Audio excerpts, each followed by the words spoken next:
చూడండి, చూస్తున్నారు కదా, ఉదాహరణగా ఇక్కడ కనిపిస్తుంది కదా ముఖం ముందల, అర్థమవుతుందా?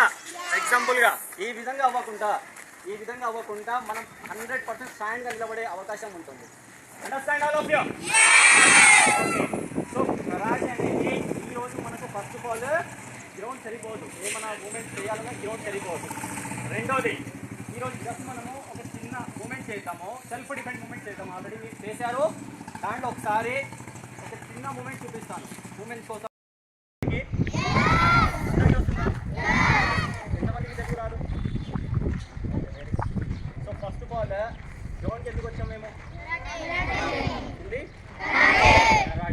కరాటే నేర్చుకుని ఏం చేయాలి? కరాటే నేర్చుకోవడానికి వచ్చాం కదా, నేర్చుకుని ఏం చేయాలి? ఎవరు?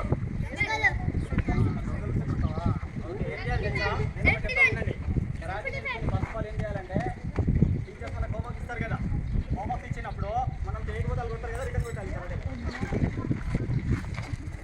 అంతే కదా? కరాటే అంటే ఏంటి చెప్పండి? కరాటే అంటే ఏంటి? తెలుగులో కరాటేని ఏమంటారు? లాస్ట్ టైం చేశారు కదా, మీరు మర్చిపోయినా? Very good. కరాటే అంటే first of all self defend. ఇది సెల్ఫ్ డిఫెండ్. సెల్ఫ్ డిఫెండ్ ఏంటో తెలుగులో చెప్తే ఆత్మరక్షణ. ఇది ఆత్మరక్షణ. ఫస్ట్ ఆఫ్ ఆల్ కరాటే చేయడం వల్ల మన బాడీ యాక్టివ్ అవుతుంది. ఫస్ట్ ఆఫ్ ఆల్ ఏం చేసినా, వర్క్ చేసినా, ఎక్కడున్నా ఏ వర్క్ చేసినా కూడా మనం యాక్టివ్గా చేయగలుగుతాం. First of all. Then second వచ్చేసి కరాటే అనేది నేర్చుకొని పెట్టుకొని ఇంట్లో పోయి గొడవపడేది కాదు.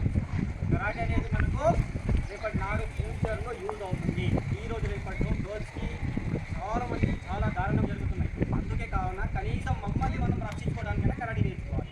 ముఖ్యంగా girls, it's very important. All girls Hindi में भी बोल सुनो, और बहुत चीज़ें देखना चाह रहे हैं हम, हमारे आंखों से पानी चले आता देखते बिल्कुल कैसे की हो जा रहा आजकल बहुत इसमें इंडिया में समझ में नहीं आ रहा क्या हो रहा है. तो लिहाजा क्या है, हर एक बच्ची किसी हाल में कराटे सीखे. कराटे सीखने से कम हमारे कोई पकड़ा तो उस प्लेस से आप बच तो भी सकते, वहाँ से उसको मार सको, गिरा को मार डालने की जरूरत नहीं रहती. कम से कम वहाँ से आप भाग के निकल सकते.